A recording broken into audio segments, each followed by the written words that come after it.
All right. Good morning, good evening, good afternoon, guy. Welcome back to the Versus Live, where we talk all things poetry. I am one of your hosts. My name is Jeff. My name is Matthias, but I'm Matthias at home. Word. I'm Matthias at another location today. Yes, that's 100% true. Matthias normally is, get I'm in, my bearings right. Usually you're just here, right here. but I've Me and placed Jeff's you at right here. home. Yeah, But exactly. You're there. actually, so a thing that you didn't know about Diverses is that actually every one of the podcasts I actually am at home for every single one, but we use the magic of CGI and green screen to put me inside of the set. So I'm actually All these effects. broadcasting from Bali right now. Oh, man. I actually have So students that actually have come to I'm me gonna for say hi to advice. him It's as like, soon as I leave. do that, please. Yeah. We're hanging out. Very jealous. Cool. So today, well, I guess first and foremost, we should probably say the important thing to say, which Happy New Year! is Happy New Year. I Happy don't know. New That Year! felt the most appropriate one I have. Yeah. I guess we could do it like a clap because we made it. We Yeah. survived another year. We did a thing. Well, we did we haven't like broadcasted since like Christmas too. So it's like we have to Before, give them yeah. a Merry Christmas and then a Yes, Happy New yes, yes, Year. yes. Let me restart. So first of all, Merry Christmas to everyone. I hope Yeah. you enjoyed your holiday. And then Happy New Year. I hope you enjoyed that holiday as well. I hope Yeah. now we're all caught up. Hopefully the holidays gave you your wildest dreams. And let's kind of talk maybe real quick some goals for the new year because this seems to be the time to do it. Matthias, Yeah. do you have any goals for your creative work to start your 2024 off right? Um, I have a ton of goals. So, a lot of people know that I started doing like short films, and so one of my goals for this year is kind of just around one of the projects that I'm working on right now, which is just to not only finish the project but also be able to like submit it to a couple film festivals or submit it to however many film festivals it takes to get accepted into a film festival. And then, yeah, just really just creating more short films. I have the goal right now of 10 short films, things that are at the very least 7 to 10 minutes long. And so that's the goal right now, and hopefully we exceed it. But outside of Okay. that, just working on there's some poetry concepts that I really want to do that involve some film.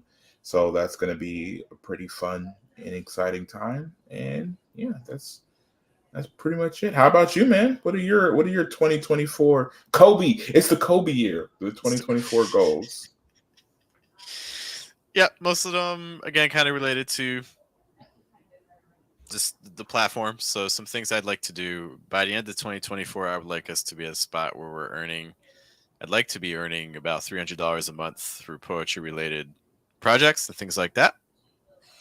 So um, one of the things that we're actually doing right now, we just launched a poetry chapbook cohort, which is it's the pilot program. I think we had mentioned it last stream. So right now we got four Oh yeah. poets that are analyzing each other's chapbooks. We'll see how that goes. Um, I'll be pushing some more promotion on that very shortly. In addition to that, some other things that we got going on, including what we're going to be talking about today. We're going to be talking about kind of creating your own workshop, creating your own course. So we're going to be actually designing a course with you all today. And so Yeah. that way you can kind of see the steps to do it. And then, of course, if you want to go more in depth, you want to kind of talk with me for free and just kind of like game plan your writing. Just a reminder that every single Wednesday at 9 o'clock, we do have a free webinar where we meet for 30 minutes and kind of hear your goals for your writing and talk about how can we take your own writing and design a course around it that you can use to promote your own work. Because, I think a lot of times poets and writers, we get stuck on the book, but the book a lot of times is really just an entryway to get yourself out there. And I want us to really kind of start thinking ecosystem around ourselves. And I think courses are one way to do that. Start getting your work into the hands of others and also getting people to recognize you as an authority for some aspect of writing that they can turn to. Um, Yeah. But yeah, besides that, just some things related to the platform, just trying to grow the platform. Potentially submitting like some chapbook manuscripts, maybe a full length manuscript. But the big things are really more about the platform itself. So that being said, like I mentioned, I want to work with you, Matthias, to see if we could actually kind of lay out the foundation for creating a course around poetry, maybe in like see if we kind of hash that out in like a 30-minute time period or so, I because it believe doesn't in us. necessarily have to be a difficult process. Any questions about that before we even jump in? No. Actually, well, no questions about that. Just a comment. I think one of the things I'm really excited for, just as far as the platform for Diverse is, because I know that you put like just a ton of effort and a ton of like work into really kind of figuring out ways that artists can really expand themselves and expand their work and really just kind of add on to the work that they're already doing. And so 2024, I feel like is going to be a really big year for artists. Is going to be a really big year for artists figuring things out about themselves and about the business behind being artists and kind of liberating themselves from, kind of a lot of the systems when it comes to, do I have to be doing this with a grant? Do I have to be doing this with, like somebody's funding? Like, okay, how can I self-sustain? So 2024, it's the year to do it. Yeah, and I think there is kind of, not to be like doom and gloom, but I do think there's kind of a time pressure on this as well, because with the rise of like AI and things like that, we're about to get really flooded with a lot of content and material and books and things that aren't necessarily going to be of like super high quality, but also are going to kind of take away from people who are creating work of similar quality to that. So if you're not already out there getting things produced that are of a certain standard and that are reaching people, this is the time to really kind of be utilizing all the tools that you have to really start creating, because 2 years time, 3 years time, these things are really changing fast. So the sooner we can start understanding everything that's available, the better for us, because it's going to get more difficult. Yeah. It's going to get easier, which is going to make it more difficult. Yeah, and just to let you know, everybody out there, when he says AI, he doesn't mean the point guard that played for Philadelphia, that got their team to the finals for the last time. I expect. I'm just saying that. We're taking some strays out here. Okay. All right. That's just, as far as the process is concerned, that's just, No, I am actually talking about AI. I am actually talking about as soon as he gets his retirement money, it's over. I'm just saying. You feel me? Every year he's getting closer to it. And once he does, it's over. So I'm going to share my screen. Matthias, I have sent you a document. And we're going to kind of work together on this. So you guys can kind of go through this whole process with us. So maybe as you design your own course, this will give you some ideas. All right, let me blow this up a little bit. Get a little bit bigger. Yes. So, I'm about to first hook up my soundboard. This is, I assumed you did already. So let's begin by deciding what we want our course to actually be about. And I thought kind of, Matthias, I know you're doing a lot of like short film stuff. So something I thought would be kind of fun for us would be if we imagine doing like a poetry, combining something poetry and short film. How do you feel about that? That's one of the, no, not one. That's 4 of the projects that I have that I'm working on right now. Cool. Are poetry, our poetry short films, or they're specifically the short films that are written around poems. Okay. Cool. All right. What is going on? The soundboard is alive. It has too many. It has like the ads. All right, man. Wait, is it actually a soundboard? It's a soundboard, but it has like all these ads, and so like it sounds like a Decepticon. I'm just saying, it's about to turn into something that's going to. Aren't we all Decepticons? I mean, it's on some level. all right. So right now, and we can change the name of this as we go through, but right now I Okay. have it just titled kind of like poetry and short film. So I think when you're designing your course, one of the first things is firstly kind of deciding what your topic's going to be. For Okay. sure.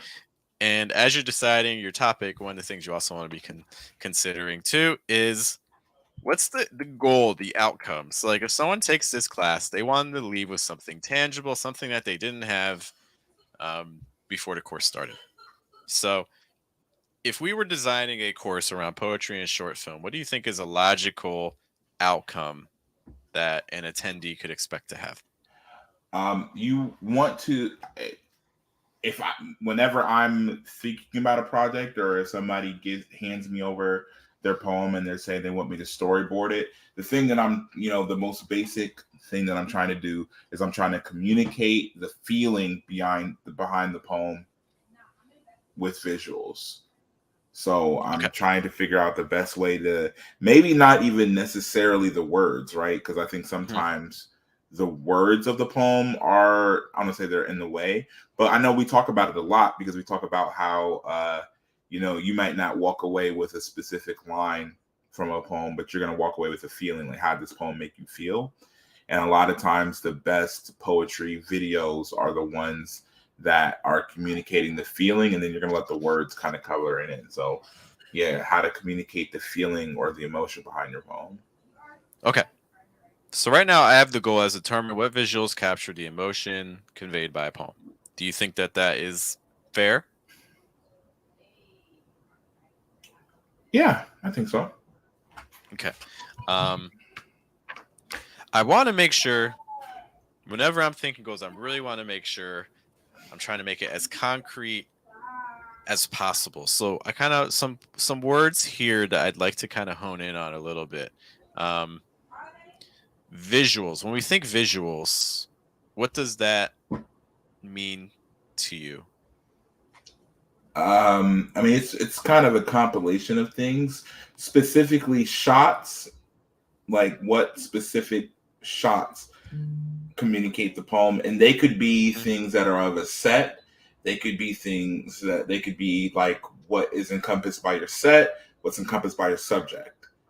Mm, And so, and depending on what the poem entails or what the poem requires, it could be either. okay. But yeah, the set and subject and scene, like what are communicated in those. Okay. And I want to be as specific as possible. For How sure. many visuals can I expect if I take this workshop? And I know we're kind of working with your example as kind of more in your lane, so like Okay. kind of leaning on you to a degree. But let's imagine this was an actual thing that we were going to be doing. How many? I'm deciding whether I want to take this course or not. Okay. How many visuals or how many shots, sets, subject, whatever it is? How many can I expect to leave with by the end of this workshop? It's kind of hard because I don't think that I ever go into, like, that's a creative decision, right? And that, so like, typically the things that you nail down into like a rubric, at least for me, are things that are like are just good filmmaking practices, right? Like, so I don't, if I don't want to have something, like if I want my audience or if I want the viewer to be focused in on something, I'm not going to put something like a dull or like non-fluorescent kind of coloration or something like that in some corner in the background that I like that they're not able to see, right? Or I want my progression to have some kind of continuity. So if I'm telling a story or if I'm saying something here, like if I'm saying like these are the components of this thing here, then there has to be a reason for a transition, or the visuals have to make sense with regards to, I think a lot of, I'll give you a perfect example. When there's a music video that has visuals that don't make sense, you can almost immediately tell, because when you're watching the music video, it kind of takes you out of the video because you're trying to understand where these two worlds meet or where these two worlds overlap. So I think that there's like good filmmaking practices, but like if somebody, I could make just as good of an argument for a single one shot, you know, time lapse of an event or a facial like movement for a poem that doesn't have like, you know, that you don't have any kind of ADR for like the words or anything like that, Hmm. as I could, you know, having like a shot for shot 3 scene almost play out in front of the camera. So it to me, that's a creative decision that is based on the work that you're trying to kind of Hmm. communicate. And maybe part of the course, I would say, is understanding your poem to understand what your poem would need, Hmm. or what you think would be a good idea for your poem, or how your poem could communicate that. But I Hmm. would for sure say that that decision is a, let's listen to your poem, let's read your poem, Hmm. let me hear you speak your poem, and what do you think your poem is asking for. Hmm. Hmm. That also kind of makes me think too, even about even if we were designing this course, perhaps even narrowing further.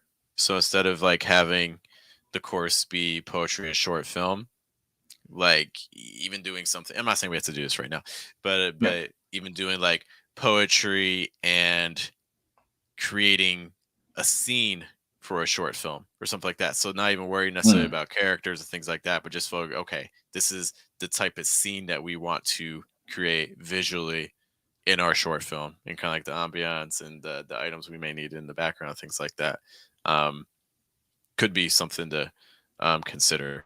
So, you know, as we're For going through sure. these steps, always be thinking about there may be opportunities to narrow down further. Oh, for sure. Um, and I think the more specific you can get with that, the more also that you're the person who's going to sign up for the course, the clearer the expectations are. You know, it's hard to sign up for a course, be like, I don't know what's going to happen in this course. This could be a wild thing. But like, if you have something, no, like I know exactly what I'm going to get out of this. Yeah. Um, Yeah. so, I think there's like themes that you can kind of work within. And I mhm, think when it comes to people's work, or when it comes to people's poems, I think communicating, and you're probably right. I think communicating that there's kind of any number of things could kind of be a little hard. Again, I can make, I can, I can design pretty much anything around a 3 act structure, right? If you mhm, give me if you give me a half a page of a poem, I could sell pretty much anything on a 3 act structure, and it could be good.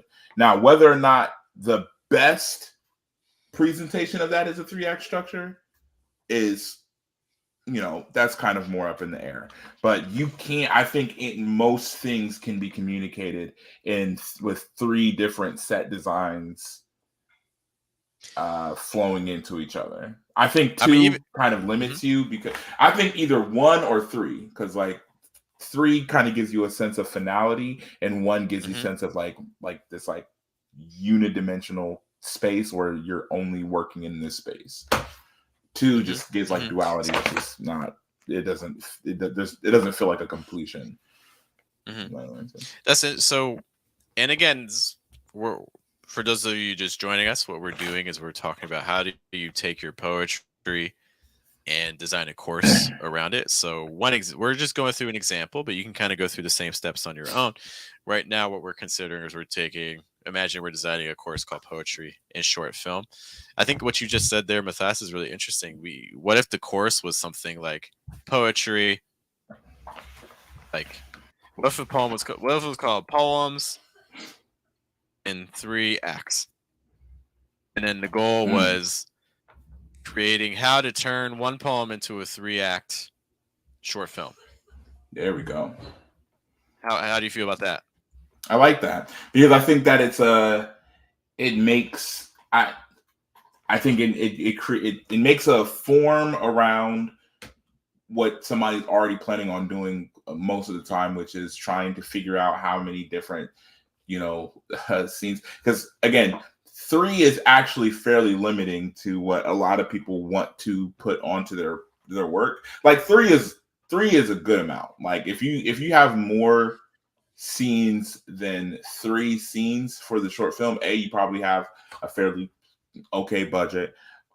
But you also, I think, depending on the size of your poem, if you're dealing with like your typical 2 minute and 50-second, 3 minute poem, then having 5 different scenarios that you're playing that through is a lot. And it's probably I think it should probably be an odd number, regardless of how you stretch it. So 3 seems like it's limiting enough to where you're kind of cutting off what I think a lot of people's somewhat like inclination is, which is to go bigger.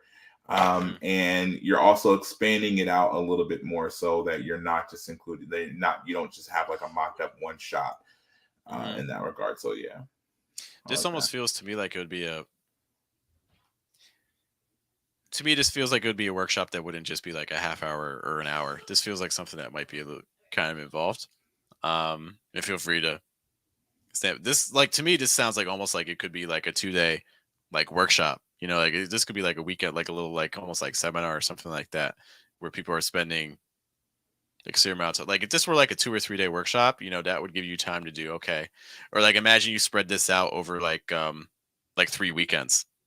You know, like okay, weekend 1 we're gonna make act 1.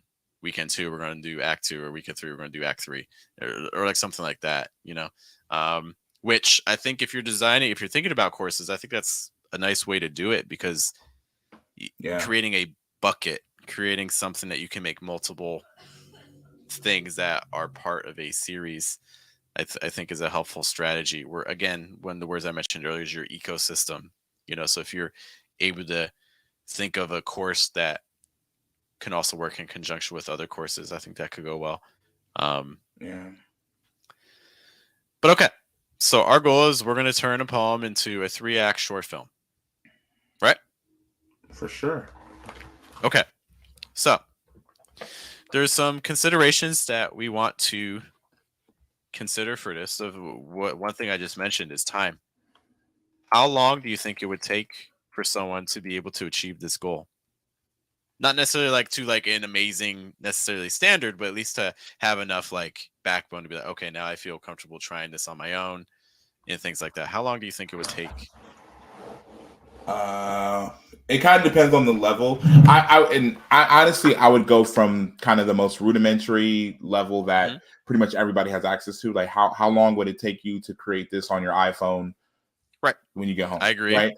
Aiming for beginners always gives you your biggest market. Yeah, no, yeah, absolutely. You know. And so I would say,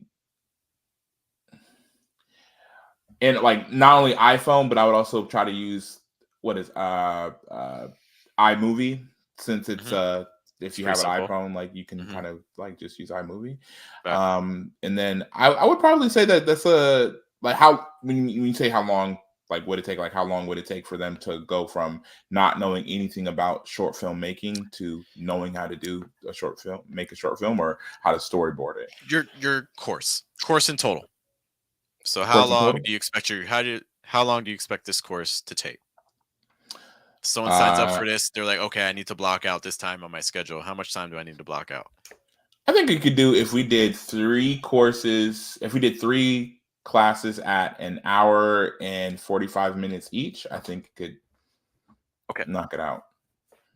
So this already is something that's going to be pretty involved, right? So you basically, if we're designing this actual course, we're expecting a kind of a relatively serious commitment. You know, this isn't something that you can just hop in for an hour and be done. You know, so that's another thing you want to be considering with your courses. You want to be deciding what are you demanding of your attendees. 3 2-hour sessions, cool. So you're looking for people that are really dedicated and really really interested in this and getting started. If that's something that you're nervous about finding people for, then we need to, you know, shrink the goal, because the goal might be too ambitious for a shorter time period. So like if we were designing a course that was just say an hour, that's very different, right? So an hour, maybe instead of like poems in 3 acts, maybe it's like how to make it like an intro to turning a poem into one, maybe focusing on like a 1 act. And emphasizing that this is an intro. We're not going to be able to go into all the nitty gritty, right? I think even if you just did, if you went from the kind of doing like the full the full holiday turkey, just Mhm. being like, well, how do you storyboard it? So as opposed Mhm. to how do you do the entirety of the short film, like, Mhm. okay, like if we just went that first part, because like once you storyboard it, you kind of know you have the bones Mhm. for how you want to get it Mhm. accomplished, but you might not Mhm. necessarily have the conveyance or like how to do the shots and things Mhm. like that. And I think that kind Mhm. of gives you a more limited, because like storyboarding is what I would probably cover in the first class, like all together. You know what I mean? Okay. I would probably say the first class would be just storyboarding. So if we wanted to reduce it to something that's manageable for Mhm. somebody, then Mhm. storyboarding would probably be Oh, the and first would you piece. storyboard all 3 acts or just 1 act? Storyboard all 3 acts. Okay. I think Okay. that's how Okay. you like. I mean, if you're storyboarding, then you have to storyboard with all three included. Mhm. And when the poems in 3 acts is where it's like three, like we're kind of dealing with like three set designs, right? Mhm. So it's like you have maybe one area, and throughout the course of the first act, you might only really introduce. I mean, and this is again another creative Okay. decision, but you might only introduce the one set, maybe one, and then the second set maybe comes in at the end. Which is just to say that like storyboarding would encompass all of them, because you're essentially Mhm. fleshing out how you want to introduce you know Mhm. this new set, what feeling introduces it, what words introduce it, and things like that. Yeah. Okay. So I'm gonna adjust this. I'm gonna say how to storyboard a poem into a 3-act short film. I'm gonna say it's a single 2-hour session, more or less. Okay. Um, by the way, if you have a course that you've never taught before, this is going to be a tricky thing because you have no idea what the time's going to be. I always encourage people, if you've never taught before, you need to be really conservative with time. Things are going to move faster than you expect them. Okay, things are going to just you're not going to have time to do all the things you want to do. So it's we don't have to go crazy ambitious. And then once you actually teach it, then you can kind of get a better gauge for what's going to be faster, what's going to be slower. So this is the time component's really key. Also because if you have an idea of your time, you need to also kind of be thinking about the venue where you want to be hosting. And Yeah. venues, especially if you're doing paid events and things like that, like if this is something that you think you would charge for entry into, um, that's going to take away some venues, but it's also going to open up the door for others. Um, Venues are not cheap. It's common for a venue if you're looking for a space, like a meeting space, even for just like 5 to 10 people, at like maybe like a restaurant or um, like a co-working space or wherever it may be. You're going to be looking at charges that maybe 75, $150 an hour. If you have connections, use those. Um, if you feel comfortable hosting people at your house, do that. But if you're looking outside for venues, um, this can get to be expensive Yeah. very, very quickly. And we haven't even talked about materials you may need and things like that. Um, Another thing, too, another potential cost. So I might just let's kind of just talk about things that are going to cost money for this. For Um, sure. so the first thing that's going to cost money is your venue. Next thing that's going to cost money, potentially, I'm going to say promotion. Promotion does not have to cost money, but it can, depending on how you're going about it. Um, if you're running advertisements, I'll be honest, like social media, some people, what they want to do, they want to run ads on Facebook and Instagram and things like that, YouTube. I'll be honest, those sources for ads really only start giving you significant returns in most cases when you're spending like the thousands of dollars. So this is your first event. Honestly, I really couldn't push you to be considering like a Facebook ad or an Instagram ad or things like that because I don't think you're going to get your money worth. I'll be honest. You can always try it, prove me wrong. Happily prove me wrong. But I think there's better ways if you're just getting started to be considering. Um, Now, if you do have the budget, go for it. Yeah, I mean, if you can spend $1,000 to $5,000 on promotion, you can get some pretty nice results. But um, again, it gets to be expensive. Um, the other thing I want to be considering for your course as well is who's the facilitator. I know that we think of we're trying to promote our own work and things like that. However, you may not be the best facilitator for what you want to do, or maybe you want to be part of facilitation, but you also know maybe there's a bigger you want to have that draw. You want to bring in that person. When people see their name, they're going to be even more enticed to take part.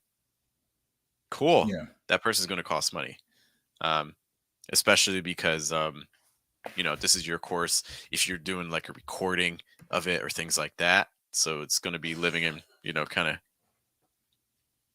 after the course is already finished, and you want to make it like a video course, things like that. This is going to cost you. You're going to pay for their expertise, but you're doing that for a reason, because that can also lend you credibility too, because they're like, oh wow, you were able to bring in this person, so that there is kind of a mutual aspect going on.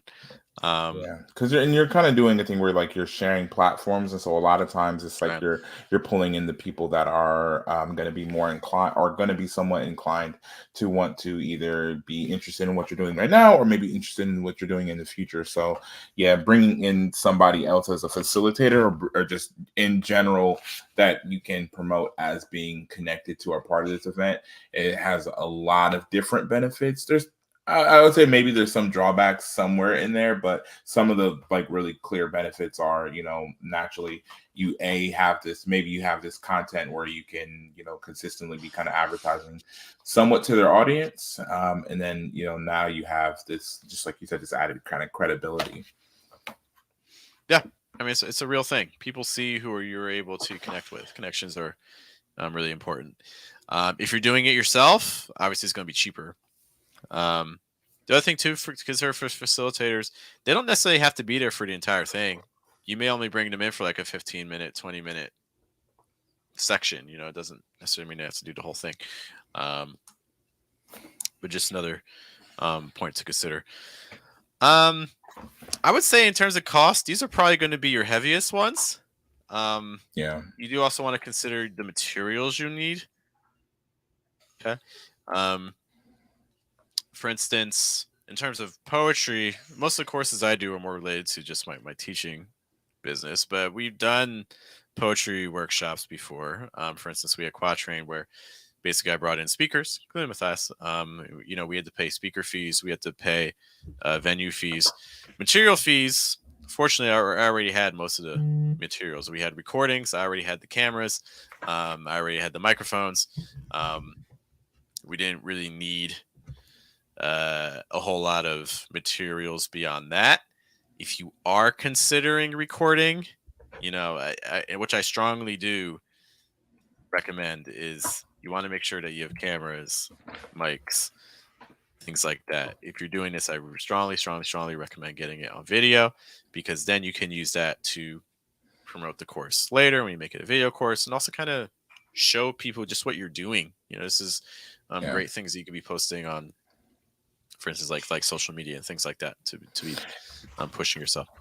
Yeah, and that's kind of like like everything should be building up, right? So there shouldn't be something that you've done that's a really big event, or that's something that you believe that, you put a lot of work into, that you can't use in multiple different ways, really, for forever. You know what I mean? Like, and 3 years, if you really want to showcase, hey man, when we started doing this is what we were doing. This was our very first, because you don't know what each workshop that you do can really kind of develop into, because maybe this is the workshop that people are really, really gravitating towards. And so now, this is the one that you maybe push some energy into. And like, I know, Jeff, a lot about, naturally, if you find something that works, okay, now we're going to put a little bit more muscle into kind of the things that work. So really making sure that you kind of walk away from events with as much content as possible. That way you can be as versatile as possible with, how you promote what you put out there. Because as good as, a flyer and and things like that are, the kind of the best marketing is people seeing that it's worked already. People seeing that, oh, people come to this and they've enjoyed it. Not only did they enjoy it, they learned something from it. Oh, we have video. This is kind of how it goes. This is kind of what's happening here. Oh, like, I understand that. And that kind of, it sells them a lot more. Facts. Yeah. Yeah. Because then the second round, a lot of times the very first one you do is not going to be your biggest. But the more records you have of that first one, it's going to help out for future ones as well. It all builds. It all builds. So yeah, we talked about some of the costs that you want to be preparing for. All these things need to factor into if you're charging your ticket price and things like that. You have to be very careful with events, because events on their own, it's very easy to lose money on events. Most events are not actually making tons and tons of money. Okay, but that's not necessarily the goal of an event. Events, they can, they certainly can, but a lot of times that's not the primary goal of an event. Another little thing that I would add into is in terms of the materials, I would also say like I don't know, like freebies or merch. For instance, if you have a book or something like that, this may be a good opportunity to, give attendees a book.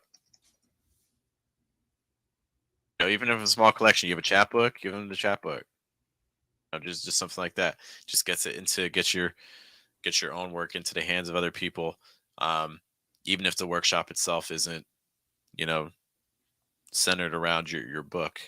It's just like it just again starts kind of building you up a little bit. In fact, one of our workshops that we did, we had a self-published author named Dante. Dante came in. What did he do at the end of his workship? Everyone got a free book. I already had his book too, and I still took a free one. But that's how he wanted you to take it, though. Because in some ways, that's even better. Because what do people tend to do if they have multiple copies? They tend to get that book to give it away. They give it away. So you're just getting some free exposure. Okay. So just to kind of recap where we're at right now. So we have the title. And notice that for those of you who've been watching from the beginning, we changed this title multiple times as we were kind of just talking through this. And this is helpful when you have a course set, just to have someone to kind of talk through it with.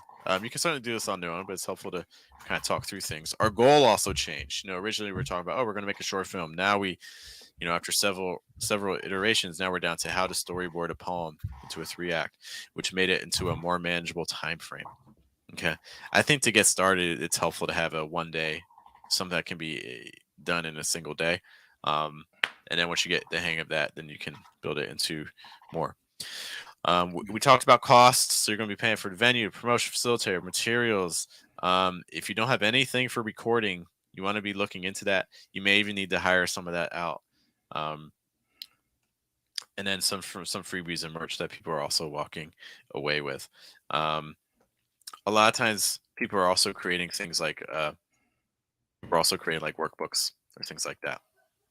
You want to make sure you're giving this like as professional a feel as possible. Yeah. I think one of the things that really helps out with as well is kind of being flexible during the process of creating this, because I think one of the things that I know I do it a lot, and I don't know if you do it a lot. A lot of times you have this initial idea, and because this is how this initial idea went, everything after this has to custom fit to the initial idea. So even if you have a good idea, it's a bad idea if it doesn't go with this idea. And so kind of working through and just trying to really calibrate what really works and doesn't work, can also calibrate your overall goal, because now some of the components of your overall goal don't really necessarily work for something that would take just 2 hours, right? Like that, doing a full short film is not something that you're going to be able to do the entire thing entire thing in just the 2 hour time limit, because our initial goal was three sessions. And so being able to narrow down to one and being able to really calibrate what this thing looks like kind of gives us a lot more flexibility to be able to do what we really want for the one session. Yeah. Also, because remember, we're not making the course for ourselves, we're making it to help people. So it's not really about what we want. It's really about what can we give to people to help them at whatever stage of the journey they're in. Okay. Ask not what what poetry can do for you. Ask what you can do for Diverses, because you should be submitting to the YouTube. You should be following. You should be just watching these things every Tuesday, Wednesday, whenever you get the opportunity, sharing, whatever it is. However JFK said it. I think that's pretty much the gist of it. I'm pretty sure he said diverses at least 5 times. At least 5 times in there. At least 5 times. He was really passionate about he was creating so ahead of his time. So ahead of his time. I don't know why. He was really good. At it. So I think especially in these brainstorming phases, it's really key to flexibility. Like I said, we've already changed this multiple times.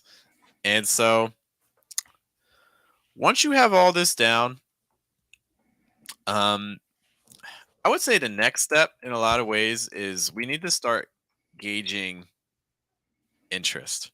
So we already kind of have an idea of what we want to do, but we don't actually know yet if people are down for this. We think they might be. We think there's a need, but we're not necessarily sure. So the next thing that I would really recommend doing is I would start doing some market research.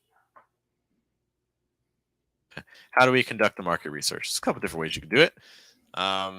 You can see what are some offerings that other people are already doing, So maybe someone's already kind of doing this and this seems to be successful. So that would suggest that, maybe there is a need for this. So then you can kind of decide on your own unique twist. Okay. Other things you can do, again, I know social media always gets a bad rap, but it's really helpful for things like this. If you make a post, if you made a post to say, hey guys, I'm thinking about organizing this course, making a series of posts, trying on your platforms, emailing some people, talk to your friends, talk to people you think would be interested, sending out some messages directly and just asking people, hey, is this something that you think you'd be interested in? And if you're hearing crickets or no one's responding, then don't just run through and still do it anyways, because you're going to be upset with the result and everyone else is as well. No one's going to come, and that's not your goal. So I would say keep tweaking until you feel like you're getting a response that's I think this might actually work. Now, the viable number that's going to determine if you think this is going to work is also dependent on your cost. If this is an event that you can run for $50, you feel, well, then the stakes are much lower for you, and you can get by with potentially even just a couple, 2 or 3 attendees, versus if you're man, if I don't know anything about recording, so I want to hire a videographer. I want to create a workbook. The venue I want is sweet, but it costs $200 an hour. You're going to need $1,000 probably to cover your costs, especially if you're bringing in speakers.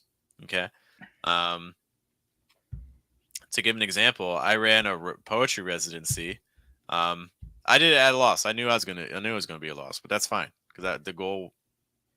It's an investment, So the poetry residency that we ran, we took submission fees and things like that. But we had to book the Airbnb to host it. I guaranteed a stipend for people.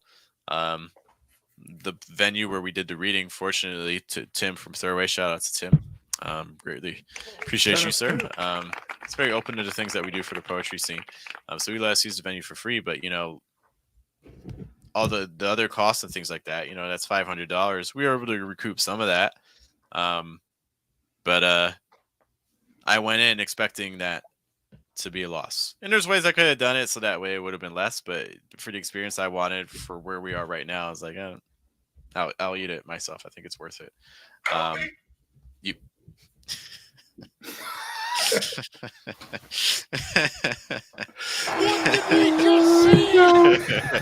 all right.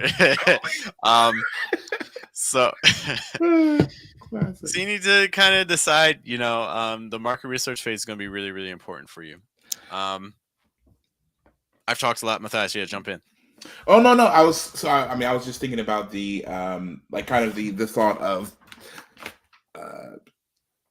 market research being kind of actually doing the thing at a scale that you think is fairly manageable. I think some of the processes that I'm working with right now, as far as doing the short film that I'm working on right now, or doing it finishing in the short film project that I'm working on right now, really kind of, the thing is, it's a very small, but it's it's a very small budget when you think about, you know, some of the other short film projects that are out there. And I think one of the really important things, especially if you're looking at doing something at any kind of scale, is seeing what is the most that you can get out of the least of I wouldn't say, when I say like the least production, the least like elements that you would need.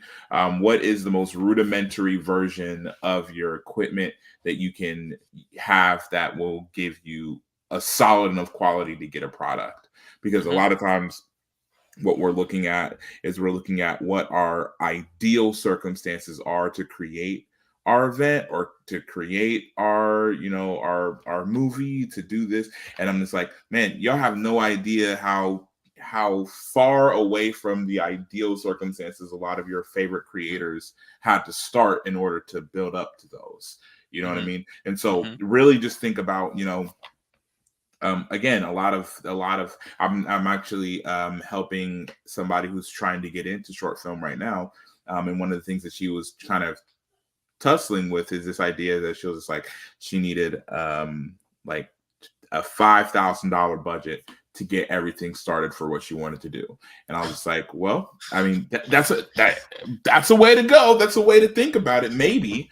But it's like the thing that you also got to think about is like, if you got $5,000 tomorrow after having nothing and you haven't done anything, you wouldn't even really know how to optimize it. You know what I mean? Like you wouldn't really know exactly what, because you could get $5,000 and still waste it, right? You can get $5,000 and spend it on things that are, you know, maybe you need them for your production, but maybe they're not the best ways to use your production. And so, I mean, realistically, just test yourself out. Look at everything that you have right now. Could you make a short film? Like a lot. The thing is, technology is amazing. If you have an iPhone, chances are, I mean, really, like there's a lot of phones that have like cameras, but I mean, I think the interface for iPhone just makes it like somewhat easier. But I mean, and maybe it's just because I haven't used a whole bunch of other ones. But I mean, if you have a phone, you can make short films. Like right now in 2023, typically, if you have a cell phone that does video in any kind of capacity, the very least you can get the ball rolling there. And then, Mhm. you know, maybe later on down the line, like you're learning, okay, how can I optimize the phone that I'm using? So maybe the way that I'm shooting or the way that I'm recording isn't the best way to really, you know, it isn't the best for my visual. So how can, like, let me go on YouTube and research the best ways to use this phone to up my visuals. And there's been plenty of things that I was able to do when I was using my phone for short films, that I was able to really upgrade my visuals just by understanding my equipment. And then, you know, you go into and Jeff, I know you talk about this a lot when it comes to like having good audio. You know, you're not going to have the best audio that you can really have with your cell phone, like recording, if you're just using your Right. cell phone as like a shotgun, like, or a boom mic. Like you're not going to really have the best audio, but they have, you know, they have mics, they have Bluetooth mics that you can attach, like that a lot of people just, I mean, I wouldn't even have even thought about it until I'm like doing my actual diligence on YouTube, right? Or doing my actual diligence, like searching for these devices and searching for ways to really improve. And Mhm. I'm saying this coming from somebody who, you know, I was really apprehensive about starting, you know, getting into filmmaking prior to having all the equipment that I see all these other filmmakers have. And the biggest lesson that I learned from that is that starting right now, like the best time to start your enterprise is 5-10 years ago, maybe, whatever. The second best time is right now. Like just do it.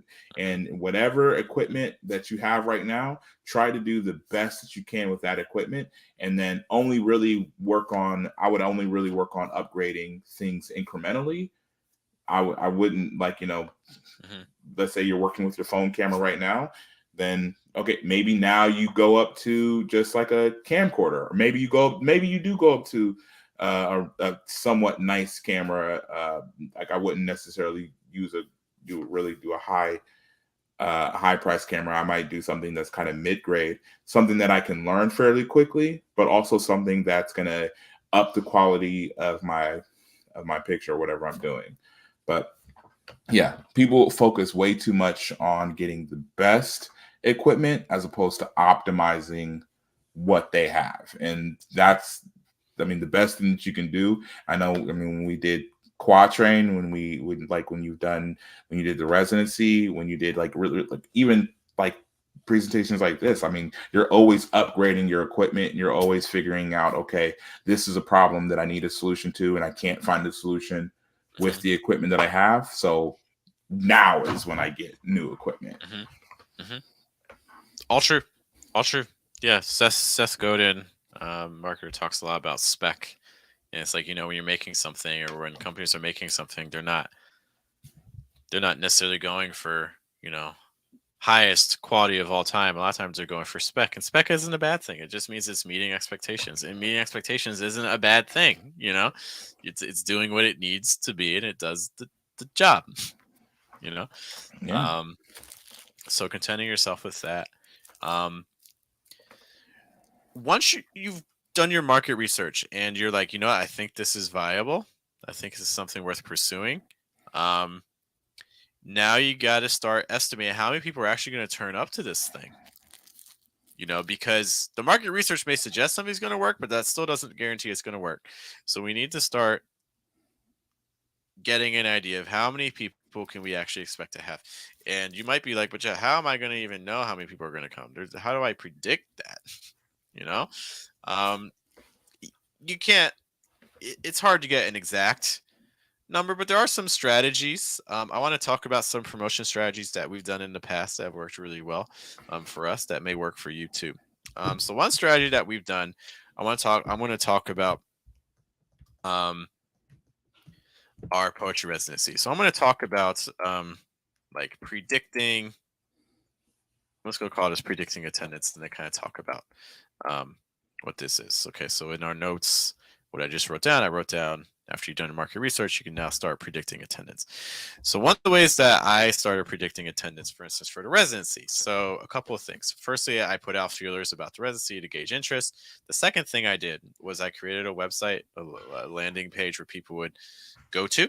On the landing page, I included an online whiteboard. And I said, hey, if you're interested in getting information about when we open for our residency, and you want to get the highlights, because basically I forget, people who signed up first, like they got some benefit. So if I was like, if you want to be notified of that, then what you can do is go to our landing page and write down your social media handle of choice on the whiteboard. And on the whiteboard, everyone started writing down their handles. Um, and the benefit of this, the reason why we use the whiteboard is because when people write down their handles, as they're writing down, they're looking at all the other handles of other people who've also expressed interest. So not only are you voicing that you want info, but you're also seeing, oh, wow, there's other people that are also interested too. Okay. Um, that initial phase is really, really important, because if you have that up for a week and no one's signing up for anything, well, that's a sign to you that this isn't going to work. Okay. But if a couple people start signing up, that encourages other people to do it more. Okay. We've talked about this Sure. before. If you have it's a thing. If you have two restaurants and one restaurant has a line out the door and the other restaurant no one's inside, and someone's passing by and they're trying to decide where to eat, the allure of that first restaurant is going to be much more enticing than the empty restaurant. Okay, people are Yeah. drawn to what things other people like. It creates tension. You want to make sure, once you get an idea of how many people are starting to sign up, okay, we're looking for signals. We're looking for people actively saying that they want in. When I say active, it's not just enough to just like the post. No, we're looking for people who are commenting, people who are requesting you for info, people who are leaving you their contact info to be notified, people who maybe you make, for instance, like a Facebook group. That's one thing we've done. So, for instance, for Pep and Poets, we have a monthly group that meets on first Sundays. It's actually this week. I have to put out some posts for that. Oh yeah. For people who want in on that, we made a Facebook group. We're like, hey, if you want to be in, join this Facebook group. This is where we send in notifications. You can do it on WhatsApp. For instance, we've done that as well. So, for instance, I had a short program that's called 5 Day Poet Authority. we talked about course, kind of like what things we're talking about now. We talk about course creation. But I say, hey, if you want in, you have to join this WhatsApp group. You know, and the first couple people who joined were able to access that. You know, you want to have something you're creating, something that lets people show that they're interested while also seeing that other people are interested too. Once you have that, whether it's again like a Facebook group, you could even just have like post something on Instagram and say, hey, if you're interested, leave a comment that says a specific word. You could create a hashtag. You could do whatever. You know, there's different ways you can do it.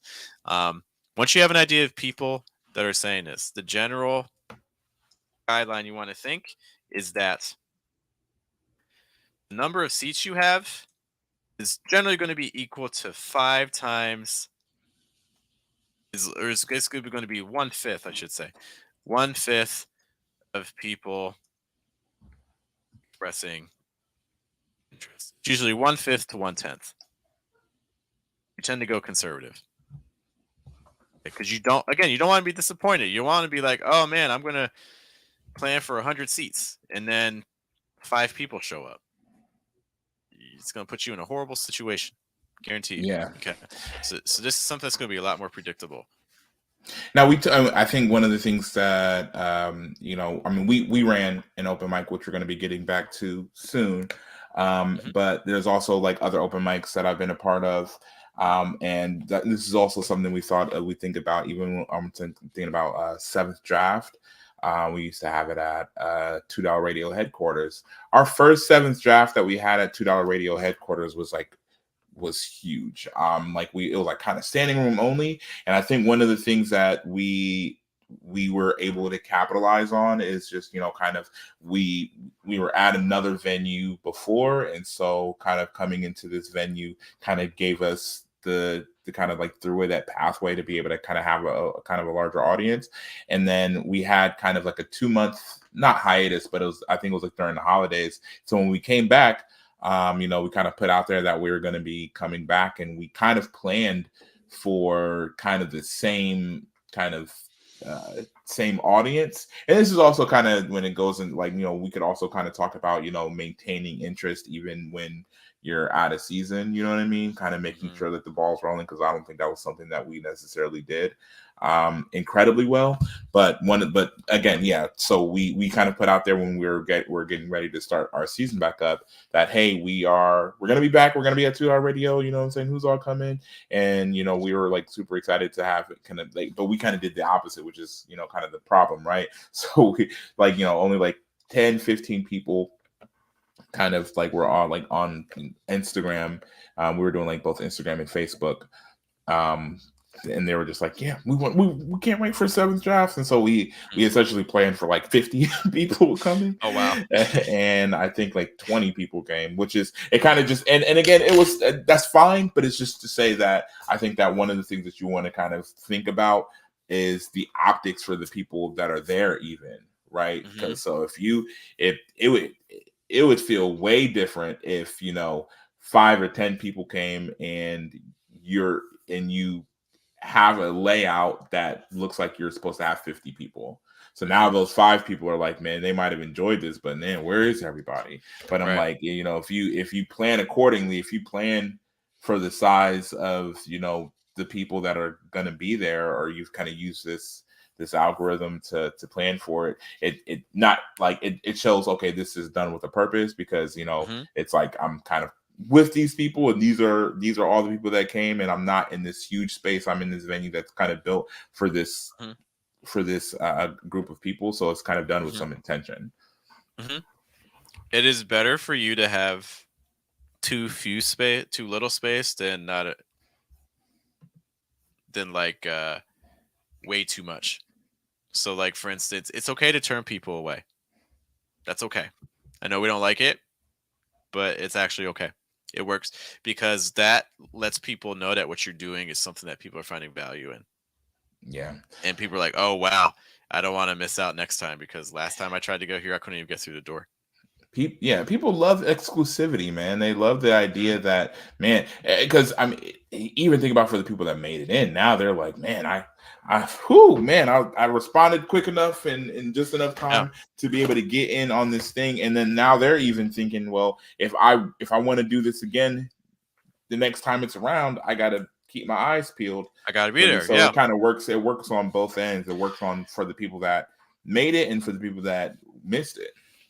And also for the people that are there, and maybe, they might originally be like, well, I'm going to leave early because I'm not enjoying this. But then if they see, oh, there's a line out the door to this thing. Oh, maybe I should stay. It makes them more invested. In fact, that thought doesn't even cross their mind because subconsciously they're like, oh, wow, like I want to be here because everyone else wants to be here. So they don't even think about that, So it's okay. Going back to these promotion strategies, if you realize, if 10 people are saying that they really want in, I'm planning a super small workshop for about 2 to 3 people. Okay? If 10 people tell me that they're planning on attending, I am planning for this event to be for about 2 to 3 people. Okay? Because I don't want to be disappointed. They don't want to be disappointed. And this is what's going to keep things more realistic. If more people show up, I'm turning them away. I'm saying, sorry, like, you should have said sooner. Yeah. So, like, for instance, if you're having a ticketed event, so what I personally would do, if you have this event, you're planning on doing this, let's say maybe 45 people say they're interested. And again, like actively saying you're interested, like you brought them into a Facebook group, you brought them into a WhatsApp group, you brought them into something where they had to like actively become a member. 45 people say they're interested. I'm going to be planning for about 5 to 10 seats. Yeah. Whatever, something in that range. Okay. Mm-hmm. And I'm going to announce to everyone I have 5. Be specific. You make a decision. Are you going to do 5 or are you going to do 10? Okay. Personally, I would probably lean more conservative. I might say 6. I have 6 seats. 45 people say they want to come. Cool. I don't care about the number. I don't care. If 100 people do it, cool. If 20 people do it, cool. I don't care. I want to have the best event for the amount of interest I'm getting. Okay? Because I don't want to be disappointed about the numbers. Okay? I want to I'm honest about that. Okay? And I'm going to base it on the numbers I'm getting. Okay? So, 45 people say they're interested. I'm planning for 5 to 10 seats, and I'm happy with that. I have 6 seats. One thing I did so I mentioned that we're doing like a chatbook pilot program right now. One thing I did was all the people who are interested, they're very similar thing to this. I said, hey, check your emails at 5:00 p.m. tomorrow, because at 5:00 p.m. tomorrow, I am opening up so you can reserve your seats. At 5 p.m. tomorrow, reservations are open so you can claim your spot. Okay? So then 5 p.m., the next day happened. I opened up. I needed for the pilot's very small. I needed 4 poets. Okay? We had more than that applying, but I just needed 4 of them. Okay? So 5 p.m. comes out. I email everyone who expressed interest. I said, hey, spots are open. I had all 4 spots claimed by 5:02. Because the people who are active and claiming their seats, they're waiting for that email to come. They were warned. They got it. It took me 2 minutes to fill my event. Granted, this is a small event, but the fundamentals go through no matter what size event you're doing. Okay. Yeah, in the growth trajectory is kind of like it. You're not really like, this is good, but naturally for the rest of the time that you're holding the event, you're not trying to only have 4 or 5 seats open, right? So you're thinking, you're really thinking about, what can this event look like 2-3 years down the line. And I think that so many times people are thinking about 2 or 3 years down the line, but they want that to be happening now. So they'll open it up and they'll say whoever could come in can just come in. So they're not planning like that. So they're not creating an exclusivity around their product. They're just creating an inclusiveness around their product because they believe inclusion around their product makes it desirable. But I'm like, man, like that take, because if you could just have this no matter when you really want it, it's not, you know, it's valuable. Okay, maybe, but it's like if something is truly that valuable, then it can't be available. It can't be like readily available in that way. Yeah. There has to be tension. People don't just buy when everything's available. There has to be some sort of tension. Look at all the big companies. There's a reason they do it. There's a reason why Apple's making the VR headset. No one wants a VR headset right now. Okay, like it's a cool gimmicky thing, but like there's not like a billion people right now clamoring to get a VR headset. Yeah, Apple is still making a VR headset. But An how are they argument could be approaching it? made. An argument could be made that years ago we all put on VR headsets, and this entire thing is just a simulation. We just haven't taken them off since. We just haven't taken them We're off wearing since. Apple And now they're wants us to selling wear us VR VR headsets headsets in a inside VR headset inside stuff. the virtual reality. It's inception at all the levels, right? That's what I'm hoping for. I don't even know where to. Anyway, so Apple's what is Apple doing? Apple is doing the same strategy. They're trying to get a gauge on how many people are actually interested in this. So now they might be like, okay, you know what? We're gonna make, based on what we're seeing, we're gonna make 45,000 headsets. Okay, because maybe 100,000 people express interest or something like that. You know, they're not making millions of these things, because if they made millions of this and there were so many unsold units, that looks bad for Apple. Yeah, That's going to make Apple look like they're out of touch. People are going to claim it as a failure. But if they control your supply, you control it. You do. You have the power, you know? So you control the narrative. So you can be like, oh my gosh, yo, we sold out of these things. We can't meet all the demand. Well, obviously they could if they really want. They can make as many headsets as they want. They get billions of dollars, you know, but they're controlling the narrative. You can do the same thing with your events. You can have your event sold out. Some people be like, but your event's only for 5 people. No, it's a sold out event. I had 5 spots. 5 people came. It's sold out. You know? Search Yeezy Red Octobers. If anybody is any like that was the Red Octobers. I can't really think of another shoe that had the kind of appeal and the kind of like mass, you know, like the kind of I think like desire and like kind of the market desire for those shoes as the Yeezy Red Octobers. And I don't know if anybody out there kind of remembers that whole Yeezy era back when that was happening. So, or back when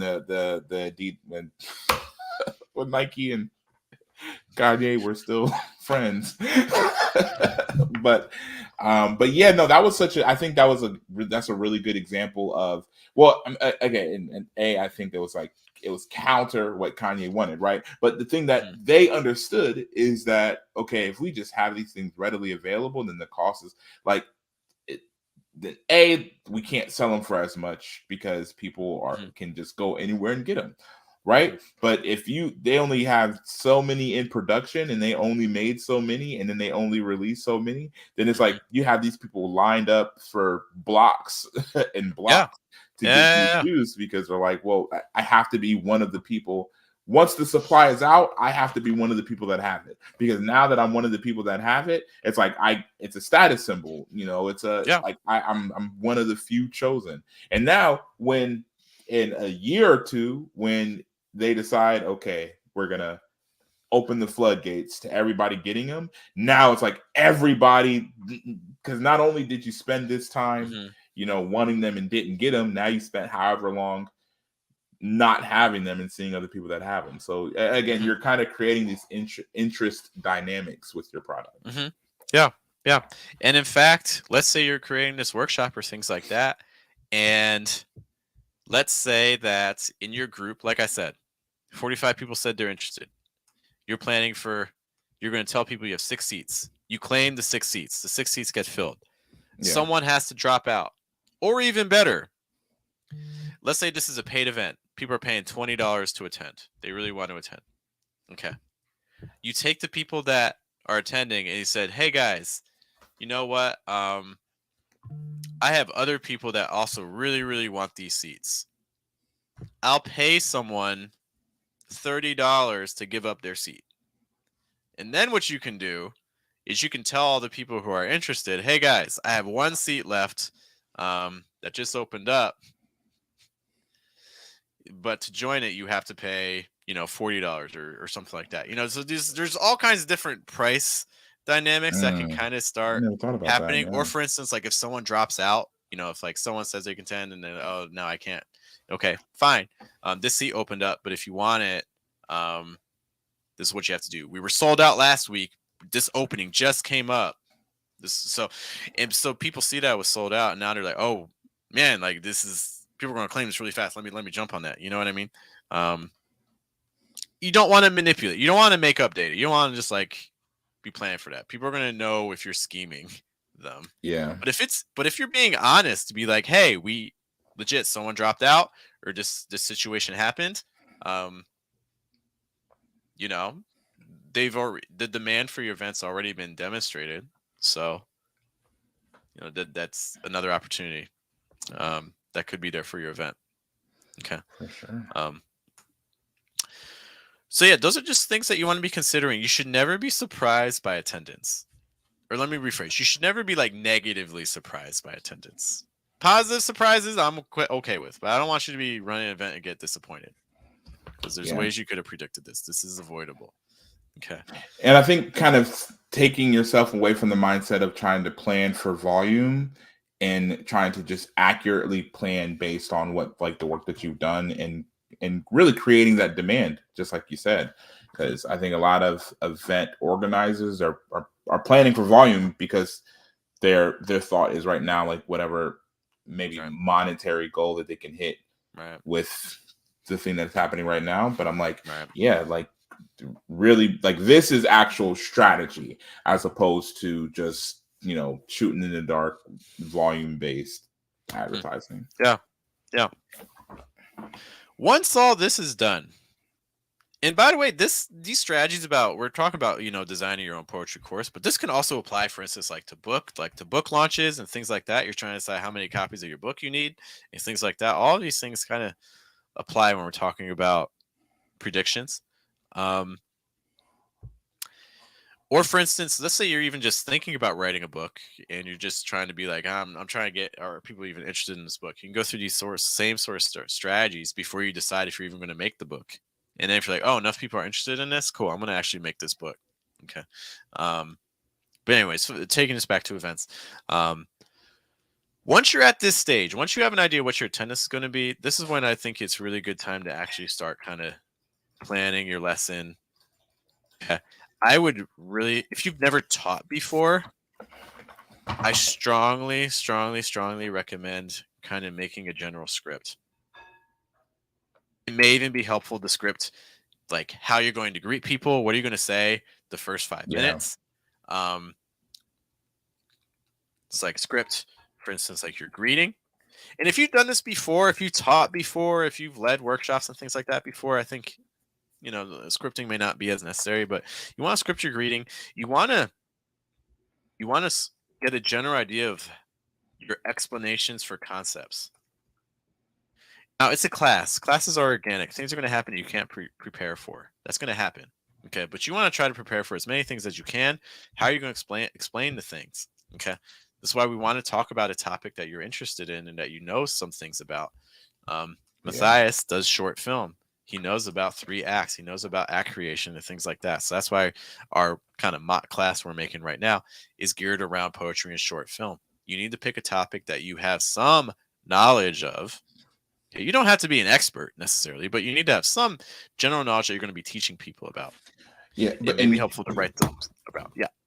Yeah. Now, I was also going to say, but while you don't have to be an expert at it, you typically want to be teaching like no more than a tenth of what you know. Um, so I mean, which is to say that, so like the things that I know about, making short film and things like that, like I have, like, the thing that I would be teaching in a workshop, I have at least enough knowledge that if I really needed to go in depth, or if I really need to understand more, then there's another wealth of knowledge that I can dip into, that I kind of understand. And I think the reason that I would say that helps is because it's actually a lot like teachers in a classroom, right? Like, if you're a third grade teacher teaching third grade math, you know a lot more than third grade math, right? And so I think the confidence level and the the fluidity that you can speak and, kind of talk about a topic, because again, especially when you're in front of people, when you're in front of like adults, people that are like learning from you, I think a lot of times you can tell when somebody kind of understands their subject matter. It's Which is not to say that you have to learn maybe a whole bunch more than what you know. It's just to say that, like, don't teach to the extent of your knowledge, right? So, like, don't try to, if you just learned something last week, but you haven't quite figured it out yet, you haven't quite put all the pieces together yet, then maybe don't try to teach that. Maybe try to teach the most simple, kind of basic version of what you know. And then that way, as you're growing, as you're learning, then you can also kind of start adding pieces onto what you're able to teach. Because I don't think, even if you know something somewhat, I don't think that means that you can teach it. You probably have to know something a lot more in depth than, your simple surface knowledge, in order to be able to be an effective teacher, or to even be a convincing teacher. And maybe those two things are like the kind of things that are battling there. Yeah, I mean, I feel like if you're teaching something that you're interested in, but you feel like you're lacking knowledge, this is where you bring in other experts, you bring in other Yeah. facilitators to kind of help out. Um, it's okay to teach something that you're not necessarily a master in, but again, you do want to have some general insights. If you feel like you're teaching something that you have less experience with, but you think is still important to teach, okay, just make it really clear. Make it clear. You can tell that to your participants. Make it obvious that, like, hey guys, I am not a master in this. This is something that I have found, something I'm still learning. Let's learn more about it together, or something like that. I think if you make Yeah. the approach clear from the beginning, um, there should be no surprises. Let's put it like that. Your participants should not be surprised negatively by anything that's going to be happening. Um, so again, if you've never taught before, I would strongly encourage you to start thinking about, how are you going to explain key concepts. Okay, let's talk about some general things too. If you've never taught before, one thing that I highly recommend, and it depends, if you're doing, like, for instance, if you're doing like a writing workshop, you may need some exercises where there's going to be like some generative sessions, or components. In general, though, I recommend having enough change of activities. You want to change activities, I would really recommend between every 6 to 10 minutes. Yeah. Which means that you have an hour-long workshop. I would personally plan for 6 activities. Honestly, no, I wouldn't plan for 6. I would probably plan 10 activities, so that way I have some backups. Always over plan, because some activities, what's going to happen, some activities are going to go longer than you thought, and some activities are going to go shorter than you thought. Okay, it's going to happen. So be prepared for that. Have too many things to do than you can fit in the time. Okay, even better would be having resources for those activities, so that way if there's something happen, like if you don't have time to go through everything, you can still hand some of those materials to the participants to say, hey, here are Yeah. some additional materials. It's a bonus. Don't tell them that you just didn't have time for it. Tell them that, hey guys, I have some bonus materials in case you're interested in diving deeper, and things like that. Over plan. Um, I would also say, for those activities, like, each activity have a different, like, engagement level. What I mean by that, I'm taking a lot of this from, like, TESOL, ESL teaching, but a lot of ESL is really just, honestly, it's It's not really ESL teaching. It's just good teaching. If you have one activity where everyone's kind of just on their own writing something on a notebook, okay, so that's my first activity. My next activity, what I might do is I'm going to make you stand up, walk, find a partner, and share with a partner. For the next activity, what I might do is I might have like pieces of butcher paper around the room. I'm going to have different groups go to different pieces. So you're moving around the room. Okay. For the next activity, you might be in groups of 3. You know, for the next activity, I might have you try to create like a dance or something like that. Like we're constantly, every single activity we're doing is engaging a different element. It's engaging a different component of your brain. It's forcing you to do something different. Constantly be switching up to engage people, because if you keep giving people the same sort of interaction and the same activity over and over again, you're going to kill the energy level of your workshop, and people are not going to take away from it as much as they could. You don't want people to disengage. For sure. Other thoughts on activities, course design? No, I would say so. I mean, and this is one of the things that we do with the students. Like I do both for Youth Mic as well as for this program that I do through AIMS. Like the first activity that I always do is like everybody introducing themselves to each other. It's like a really easy way to make sure like, okay, I mean, depending on the size of the group. So like with these kids, we're typically have like a group of like 25. But if you got 5 people, you know, that have careers, lives, family, blah, blah, blah, like you could probably fill up a good 10 minutes with just that. And I typically try to infuse that with some kind of like little comedy, like little kind of joke. That way it kind of fills up the time. But also I would say that when it comes to like the activities that happen later on, activities are always better when you can identify somebody by their name, right? Kind of fairly easily. But B, if you know a little bit about them, it kind of breaks the ice. And so I always do some kind of icebreaker to kind of start things off, because then, I mean, I think everything afterwards feels a lot more fluid as you're going through activities. 100%. In fact, the more you can also tie in that icebreaker to the topic at hand. So for instance, if this is like, if we're doing this course on short film. Okay. Let me pull that up. Okay. So we're making our course again. We're imagining we're making a poetry course on short film. Okay. But apply this to whatever workshop you're thinking of doing. What is a way that we could introduce people or get people to know each other, but we could also tie it into short film, so that way everything's feeling a lot more cohesive?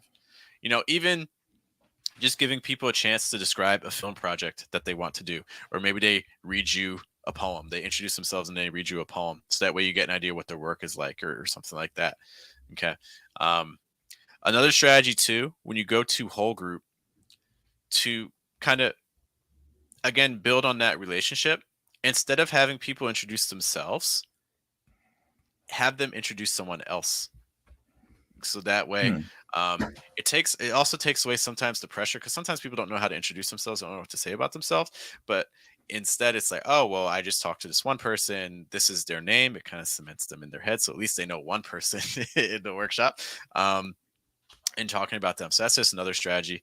There's if you're interested in teaching and things like that, there's all kinds of techniques and things to be mindful of. A common technique is called think, pair, share, which is when you give a question, you give people a moment to think for themselves.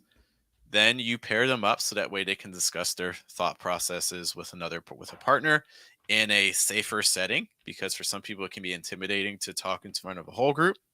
And only then do you move to the whole group. Once people have had a chance to be on their own, then they work with a partner, then they move to the whole group. That helps people feel more comfortable in a larger setting. And similar idea, when people are sharing in a whole group, maybe you don't want to share your own thought. A question you can ask is, instead of asking people, oh, what do you think about this? You can instead ask, oh, what's something that you discussed with your partner? Or what's a discussion that came up in your group? So that it takes some of the pressure off of people. There's so many teaching techniques. We could do a whole like 2-hour long session just talking about teaching strategies. But these are just some quick things to be thinking about. Matthias, I know you have to run soon, but I'm almost done, I promise. No, you're good, man. So once you have an idea, let's just kind of run through everything. So again, you're designing your Yeah. own course. So the first thing we did was we decide what's the goal, what's the tangible thing that we want people to leave with. Okay. This took some this took us a couple minutes. Originally it looked very different than where it is right now. Okay, even for us right now. So this is a helpful step to actually do with someone else and kind of talk through.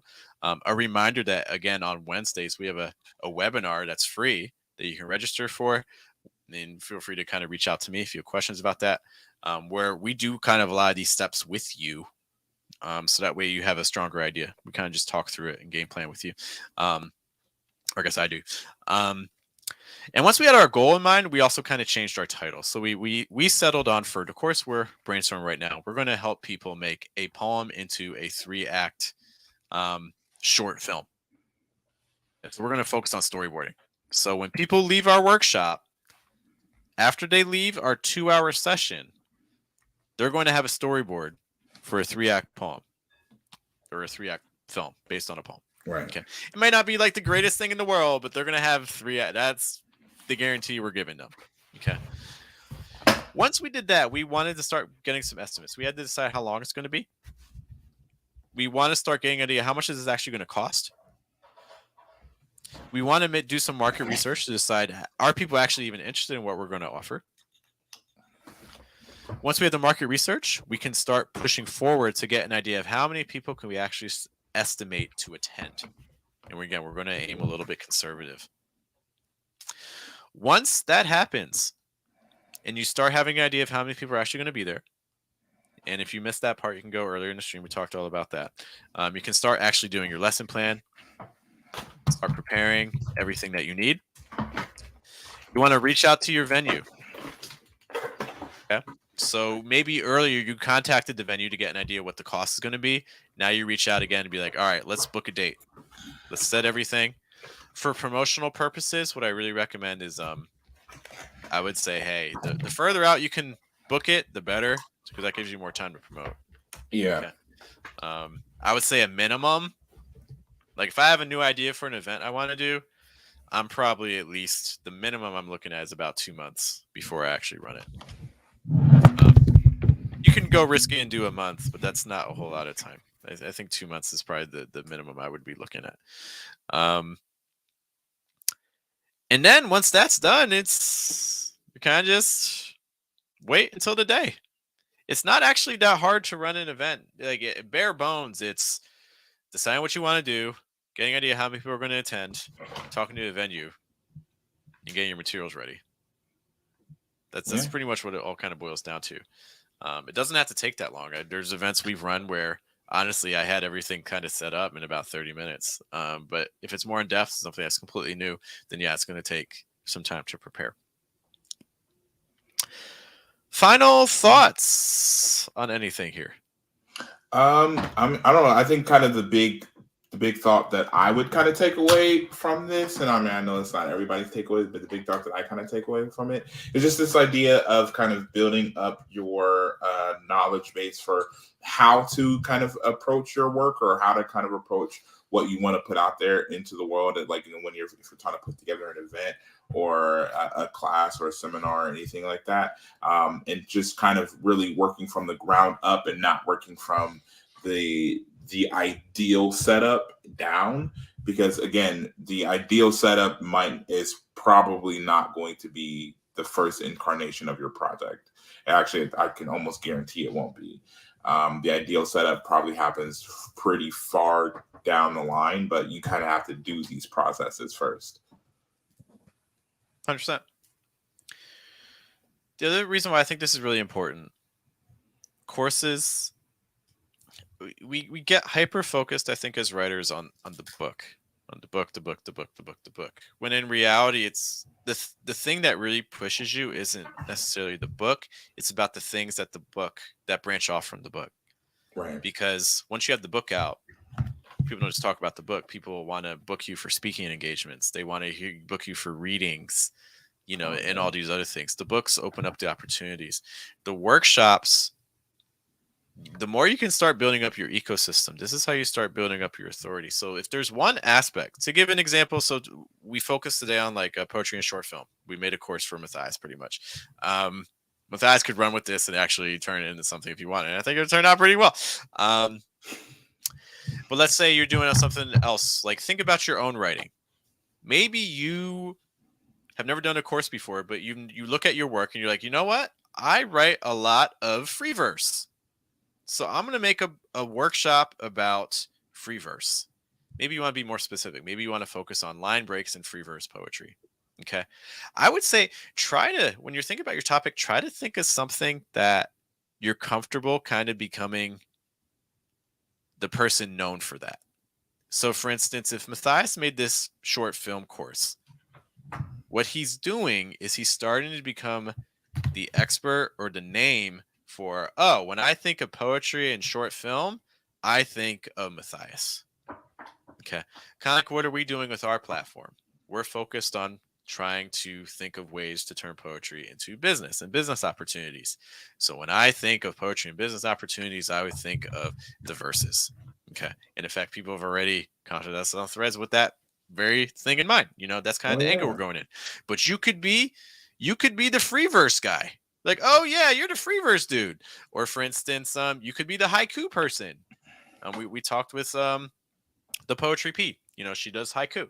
You could be the metaphor dude. Whatever it is. What's your focus? And then target everything around that. So you're not just making one course, but maybe you're going to make 3, 4, 5 courses all on this topic. Okay. What is your area of expertise? What do you want to be known for? And start building around that when you're thinking about these courses. Don't treat your course as a one-off. Think about if this were part of a larger system, what would that look like? Yeah, I really, really appreciate that. And I think that as a creative, not even just a creative that's trying to branch off and do kind of larger things, just as a creative that's like really trying to be better or be the best that you can really kind of be at whatever craft that you're in.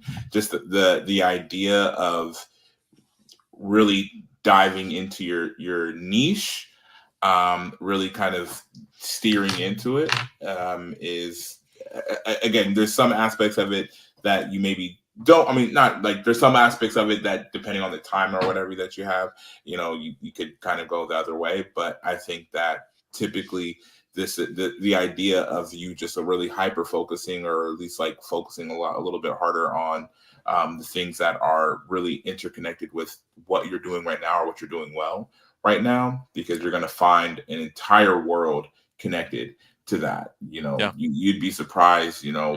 I think even when you think about like let's say like action figures or like superheroes and stuff like that, there's people that like they start writing poems and they're like, oh, some of the poems that I write are about superheroes, some of the poems I write about this that, but then that blows up, right? I think about Black Nerd Problems. I think about like stuff like that, where it's like, there are these people that have these other interests that, those quadrants of their interests really blow up, and there's an entire world of interest connected to it. So yeah, just like really not only thinking about what you do really well, but also really leaning into those things. Yeah. Also, because the more you do it, the more you're actually going to learn about it, and the more you'll become an expert, and it just keeps feeding itself. I teach English. I've learned so much more about English just by teaching English. Whatever your area of expertise is, or that you choose, you're going to learn so much more about it. Sometimes people get imposter syndrome, but imposter syndrome is just a sign that you're pushing yourself in the direction that you want to go in. And I think that that's something I would really kind of be moving myself to. Sometimes I would get imposter syndrome when I would break into people's houses, and I'd be like, no, I belong here. I'm supposed to be in here. And then sometimes I get imposter syndrome when I steal pasta. Well, that's pasta syndrome. You out-pasted yourself. Yeah. This is deserved. Yeah, we went an entire podcast without one of those, though. That's actually good. That's actually solid. So the self-selecting boost. Yeah. All right, guys, this has been a super long episode, but I hope you've been able to gain some insights into how you can actually take your writing into new branches and start really developing yourself, not just as a writer, but as someone that people turn to for guidance and help. Again, if you want to talk through your own ideas, every Wednesday we have a free webinar that you can register for. You can register for it at diversuspoetry.com. There'll be a pop-up window that kind of comes up to ask you about like scheduling and things like that. For sure. All right, Matthias, I will release you to do your. I think you're actually doing some film stuff, aren't you? Yeah, I got something to edit and send out.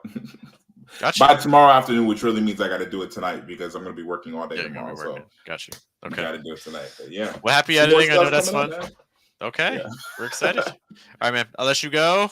Everyone else will let you go. You guys have a good night. Thank you for joining us on Diversus Poetry Live. We'll see you next Tuesday back here